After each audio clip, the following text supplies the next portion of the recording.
आज की class BEd second year वालों के लिए है और आज का टॉपिक है शून्य अस्वीकृति के मार्ग की बाधाएं। शून्य अस्वीकृति के मार्ग की बाधाएं, क्या क्या बाधाएं आती है, इसको अंग्रेजी में barriers of way of zero rejections कहते हैं। शून्य अस्वीकृति मतलब समावेशी पूर्व की कक्षा में अपन ने शून्य अस्वीकृति के बारे में अध्ययन किया था।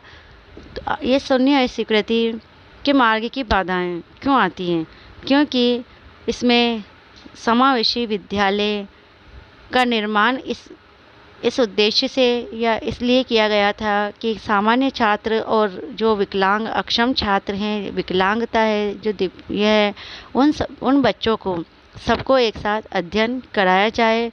लेकिन इनको जो विकलांग अक्षम और अपवंचित छात्र हैं उनको विद्यालयों में प्रवेश दिया नहीं जाता है या प्रवेश दे भी दिया जाता है तो उनको निम्न तर्क द्वारा ये उनको विद्यालय से ऐसे छात्रों को निष्कासित करने का प्रयास करते हैं, क्योंकि इससे उनकी छवि खराब होती है। तो इसमें ऐसे शून्य अस्वीकृति के ऐसे मार्ग में क्या क्या बाधाएं आती है इसके बारे में विस्तार से अध्ययन करेंगे। अभिभावकों को अपने बालकों के विद्यालय में प्रवेश के लिए अनेक समस्याओं का सामना करना पड़ता है। उनको विद्यालय में जो प्रवेश दिलाने की सबसे बड़ी समस्या यही है कि उनको अनेक समस्याओं का सामना करना पड़ता है। अगर विद्यालय में उनको प्रवेश पहली बात तो मिलता नहीं है, अगर मिल भी जाता है तो प्रवेश बहुत मुश्किल से बहुत समस्याओं का सामना करने के बाद उनको प्रवेश मिलता है। और प्रवेश मिलने के बाद भी बाद में क्या होता है देखते हैं आगे। सरकारी विद्यालयों में शिक्षा के अधिकार के कारण बालक बालिकाओं को प्रवेश तो दे दिया जाता है। सरकारी विद्यालयों में जो शिक्षा के अधिकार होते हैं उसके अधिकार के तहत उनको ऐसे छात्रों को प्रवेश तो दे दिया जाता है, परंतु उनके अधिगम स्तर एवं समग्र विकास में शिक्षकों एवं प्रधानाध्यापक द्वारा हाथ खड़े कर दिए जाते हैं। उनको प्रवेश तो दे दिया जाता है लेकिन जो उनका अधिगम जो स्तर होता है वो उनके समग्र विकास में अधिगम स्तर में शिक्षकों और प्रधानाध्यापक द्वारा हाथ खड़े कर दिए जाते हैं। उन पर उनका फोकस नहीं रहता है, उन पर वो ध्यान नहीं देते हैं कि बच्चा कुछ अधिगम सीख रहा है या नहीं सीख रहा है, इस पर वो ध्यान नहीं देते हैं और बच्चे के हाथ खड़ा कर देते हैं। मतलब वो उनके तरफ से निश्चित होते हैं कि बच्चा कुछ सीख ही नहीं सकता है तो वो उस पर ध्यान नहीं देते हैं और बच्चे को ही दोषी मानते हैं और उनके द्वारा किसी भी प्रकार का कोई प्रयास नहीं किया जाता है। शिक्षकों और प्रधानाध्यापक द्वारा किसी भी प्रकार का कोई प्रयास उनका अधिगम स्तर उच्च बनाने के लिए कोई प्रयास नहीं किया जाता। परिणाम स्वरूप किसी न किसी रूप में यह स्वीकृति बनी रहती है, किसी न किसी रूप में यह अस्वीकृति बनी रहती है।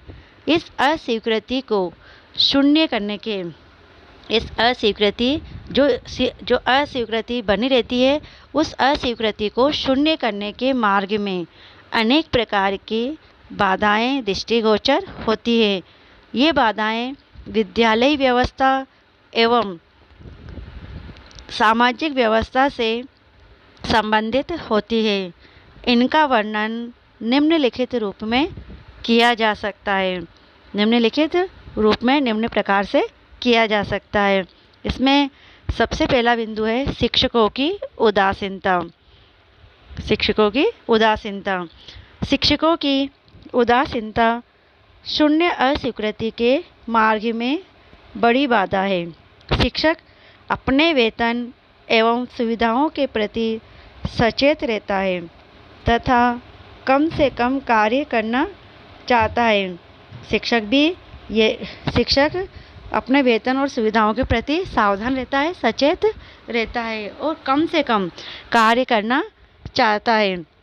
इस स्थिति में वह सामान्य छात्रों को ही अपने कक्षा में प्रवेश देना चाहता है जिससे उसे कम परिश्रम करना पड़े और विकलांग, अपवंचित एवं पिछड़े छात्रों के प्रति जो उसका व्यवहार संवेदन शून्य होता है, इसीलिए वो उसके साथ अधिक अधिक परिश्रम करना भी नहीं चाहता है और इसीलिए वह विद्यालय में उनके प्रवेश के लिए विविध तर्क देकर अस्वीकृति प्रकट करता है कि आपका बच्चा में योग्यता क्षमता नहीं है, आपका बच्चा अधिगम स्तर इसका उच्च नहीं हो पा रहा है, ये शिक्षा की मुख्य धारा से नहीं जुड़ पा रहा है और इस प्रकार से वो उस बच्चे से निराश हो जाता है, उसके साथ कोई प्रयास नहीं करता है। तो इसमें इस प्रकार से उसके बच्चे ऐसे छात्रों के प्रति उनकी अस्वीकृति बनी रहती है।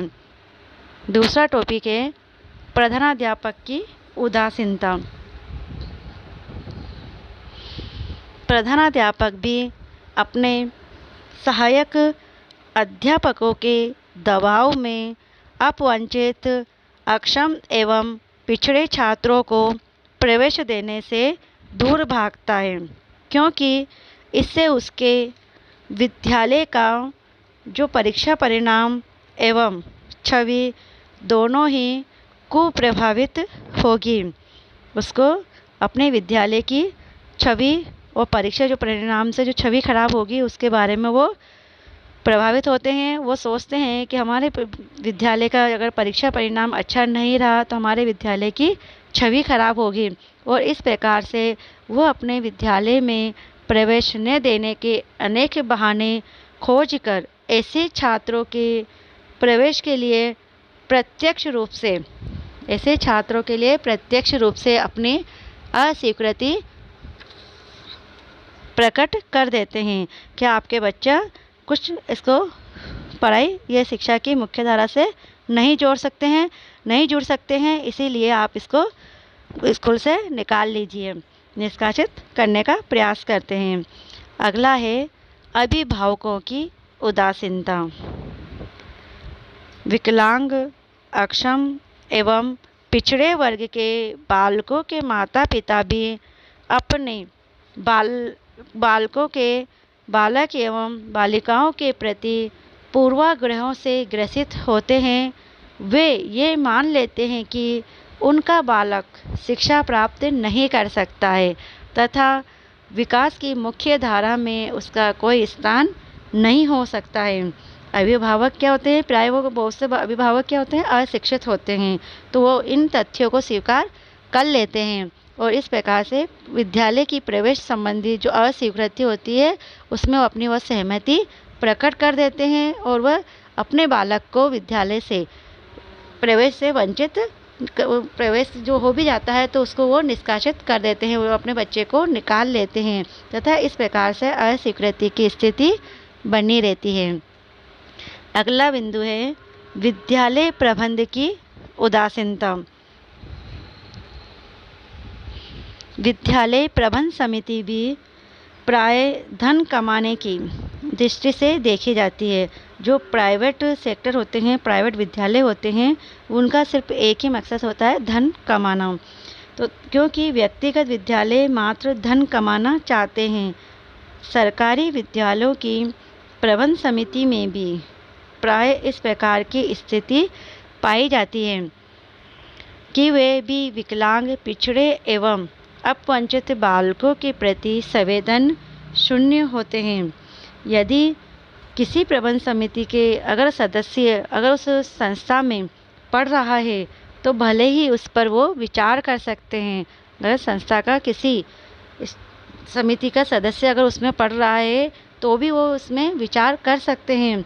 पिछड़े वर्ग एवं साधनहीन अभिभावकों को प्रधानाध्यापक भी विद्यालय समिति में सम्मिलित करने के अवसर प्रदान नहीं करता है। इस प्रकार प्रवेश संबंधी अस्वीकृति बनी रहती है। नेक्स्ट है विद्यालयों में संसाधनों का अभाव। विद्यालयों में सभी प्रकार के छात्रों की शिक्षण अधिगम प्रक्रिया को संपन्न करने के लिए संसाधनों का अभाव पाया जाता है। विद्यालय में अगर छात्रों को शिक्षण अधिगम प्रक्रिया को अगर संपन्न करना है तो उसमें भी क्या संसाधनों का अभाव पाया जाता है, और संसाधनों के अभाव में टीचर जो अध्यापक होते हैं वो शिक्षण कराने में भी निपुण होते हैं।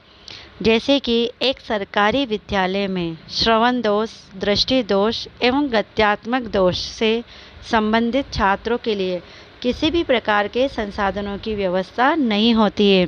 अगर किसी बच्चे को सुनाई नहीं देता है या दिखाई नहीं देता है या पढ़ने में कोई कठिनाई होती है अक्षरों को, तो इससे संबंधित छात्रों के जो संसाधन होते हैं, अगर उन संसाधनों का प्रयोग किया जाए तो उसको आसानी से छात्रों को पढ़ाया जा सकता है। जैसे कि श्रवण दोष से अगर बच्चे श्रवण सुनने में दिक्कत आती है तो श्रवण दोष उसको ऑडियो से पढ़ाया जाए। दृष्टि दोष अगर दिखाई नहीं दिया जाता है तो ब्रेल लिपि से। ऐसे ही गत्यात्मक दोष से समझ, अगर बच्चों को पढ़ाई करते वक्त अक्षर ठीक से नज़र नहीं आते हैं या ऊपर नीचे होते हैं, पढ़ाई में दिक्कत आती है, तो ऐसे संसाधनों का प्रयोग करा के शिक्षण अधिगम प्रक्रिया को प्रभावी बनाया जा सकता है।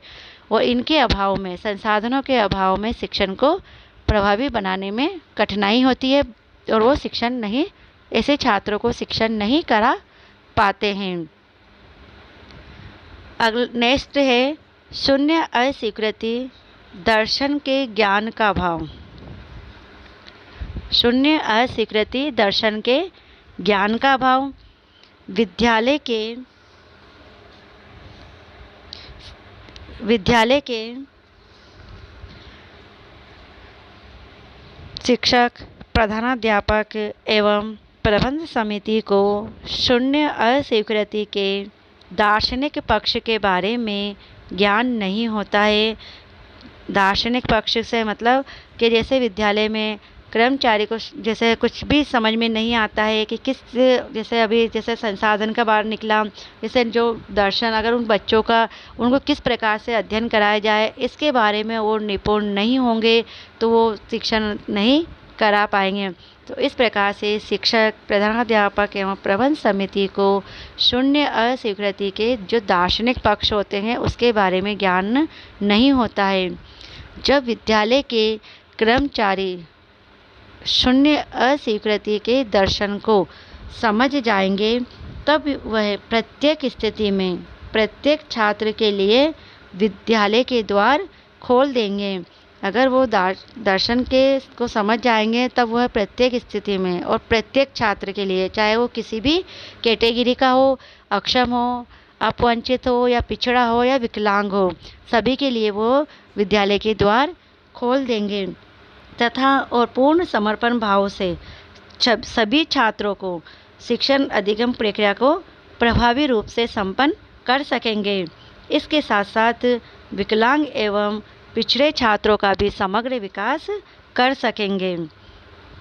नेक्स्ट है प्रभावी शिक्षण अधिगम प्रक्रिया के ज्ञान का अभाव।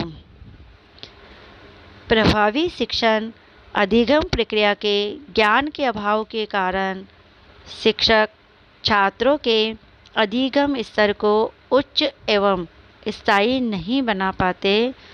प्रभावी शिक्षण अधिगम प्रक्रिया के ज्ञान के अभाव के कारण शिक्षक छात्रों के अधिगम स्तर को उच्च एवं स्थायी नहीं बना पाते हैं। इससे छात्रों में अपेक्षित सुधार संभव नहीं हो पाते हैं।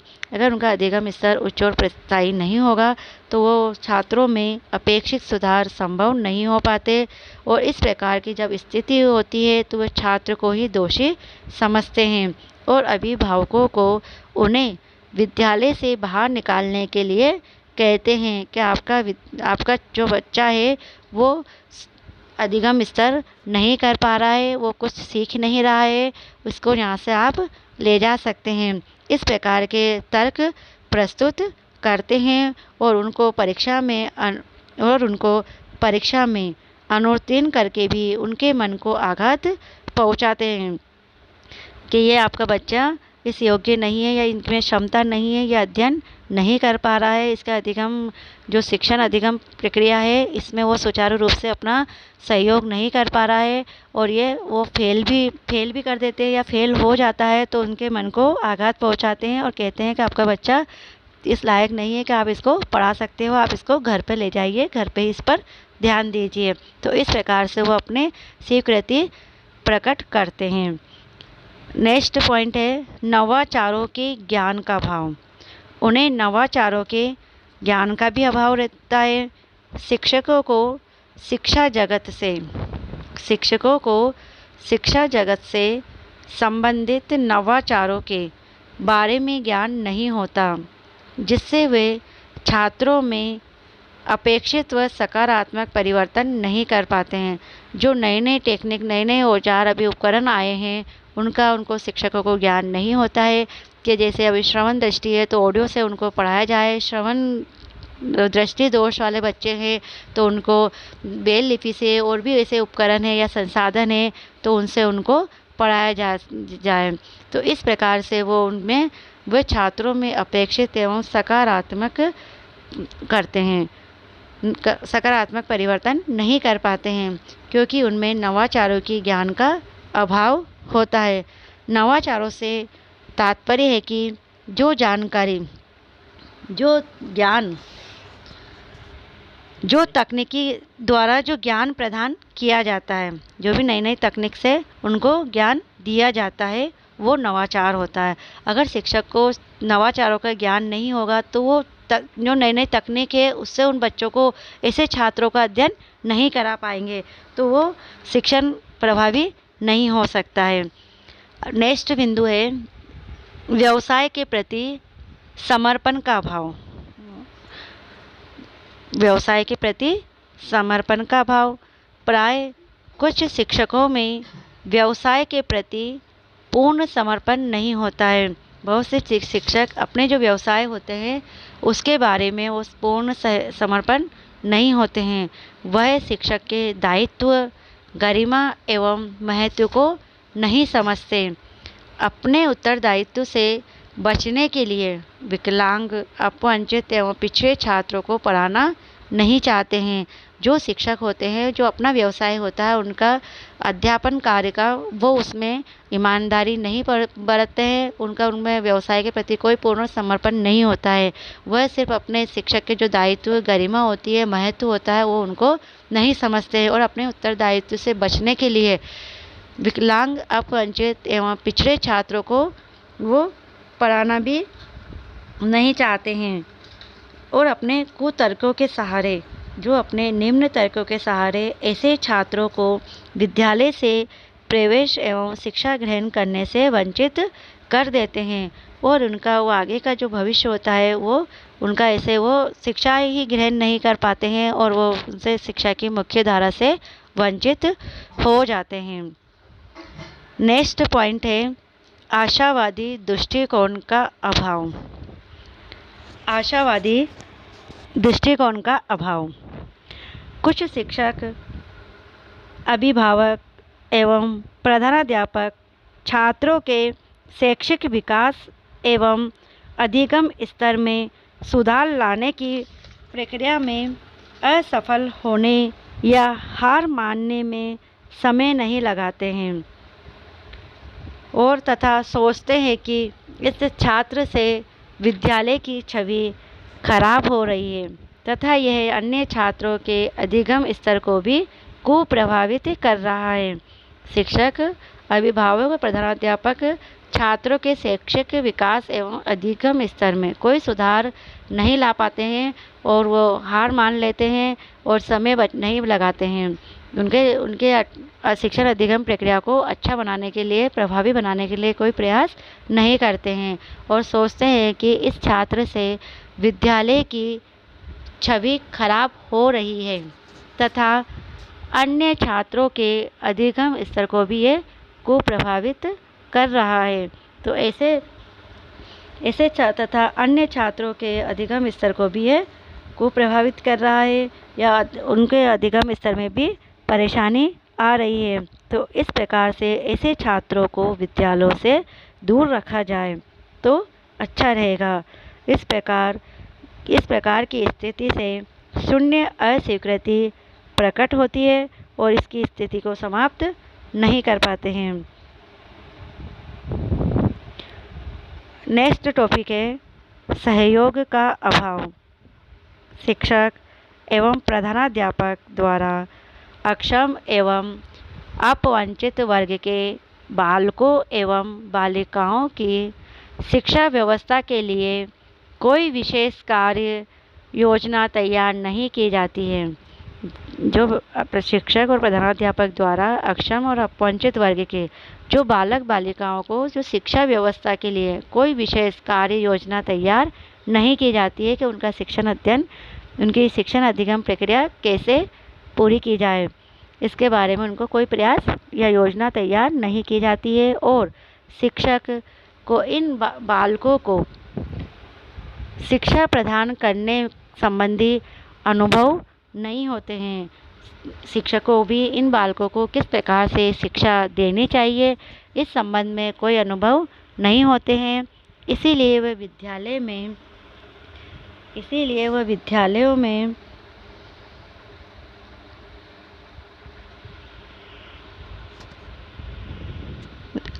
इन बालकों को प्रवेश देने से बचते हैं और इस प्रकार शून्य अस्वीकृति की स्थिति उत्पन्न हो जाती है और ये बालक बालिकाएं ऐसे जो छात्र होते हैं वो शिक्षा से वंचित हो जाते हैं। नेक्स्ट टॉपिक है योजना का अभाव। अक्षम एवं अपवंचित वर्ग के बालकों की शिक्षा व्यवस्था के लिए विद्यालयों में प्राय योजना का अभाव पाया जाता है कि ऐसे छात्रों के लिए जो अक्षम है, अपवंचित है या विकलांग छात्र है, उनके लिए विद्यालय शिक्षा व्यवस्था के लिए कोई विद्यालय में कोई योजना नहीं होती है, कोई योजना तैयार नहीं की जाती है। योजनाओं का अभाव होता है जिससे वह इन बालकों को शिक्षा प्रदान करने में असफल हो जाते हैं और वह भविष्य में यदि कोई बालक बालिकाओं का प्रवेश लेने के लिए विद्यालय में आते हैं तो भी वह उनके प्रवेश की स्थिति से दूर भागते हैं क्योंकि वो उनको विद्यालय में प्रवेश देना ही नहीं चाहते हैं। नेक्स्ट टॉपिक है सकारात्मक दृष्टिकोण का अभाव।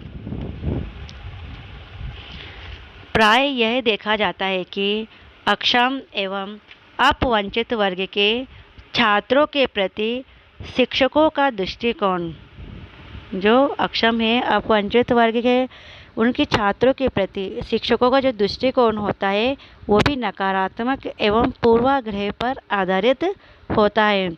वे सोचते हैं कि इस प्रकार के बालक पढ़ना लिखना सरलता से नहीं सीख सकते हैं। सामान्य बालकों की अपेक्षा इनमें बुद्धि का अभाव होता है। सामान्य बालक जल्दी सीख लेते हैं और ये सामान्य से हटकर होते हैं तो इनकी बुद्धि का भी अभाव होता है। इस आधार पर वह इस प्रकार के बालकों को विद्यालय में प्रवेश से वंचित कर देते हैं और वो शिक्षा की मुख्य धारा से नहीं जुड़ पाते हैं और उनकी प्रवेश से वंचित कर देते हैं। ऐसे छात्रों को वो विद्यालय से प्रवेश से वंचित कर देते हैं। अगला नेक्स्ट पॉइंट है व्यापक दृष्टिकोण का अभाव। विद्यालय व्यवस्था में प्रधानाध्यापक, शिक्षक एवं प्रबंध समिति का दृष्टिकोण एवं विचारधारा संकीर्ण देखी जाती है। जो विद्यालय व्यवस्था में प्रधानाध्यापक, जो शिक्षक होते हैं या प्रबंध समिति, इनकी सबका दृष्टिकोण या विचारधारा संकीर्ण होती है, व्यापक नहीं होती है तथा उनमें व्यापक दृष्टिकोण का अभाव पाया जाता है। इस आधार पर वे अक्षम एवं अपवंचित छात्रों के प्रति मानवीय एवं नैतिक दृष्टिकोण विकसित नहीं कर पाते हैं और इस आधार पर वह अक्षम एवं जो अपवंचित छात्र हैं उनके प्रति वो मानवीय एवं नैतिक दृष्टिकोण विकसित नहीं कर पाते हैं। इसीलिए वे उनके विद्यालय प्रवेश में अनेक प्रकार की समस्याएं प्रदर्शित करते हैं और इस प्रकार से वो विद्यालय प्रवेश के लिए अनेक प्रकार की समस्याएं वो उनके जो अभिभावक आते हैं उनके सामने प्रदर्शित करते हैं। और इस प्रकार से सारे बिंदुओं से क्या स्पष्ट होता है, उपरोक्त बिंदुओं से यह स्पष्ट हो जाता है कि शून्य अस्वीकृति की स्थिति उत्पन्न करने में तथा सभी अक्षम बालक बालिकाओं एवं अपवंचित वर्ग के बालक बालिकाओं के प्रवेश को सुलभ बनाने में ये सभी बाधाएं उपस्थित होती है। इससे कोई भी विद्यालय समावेशी रूप को प्राप्त नहीं कर पाता है।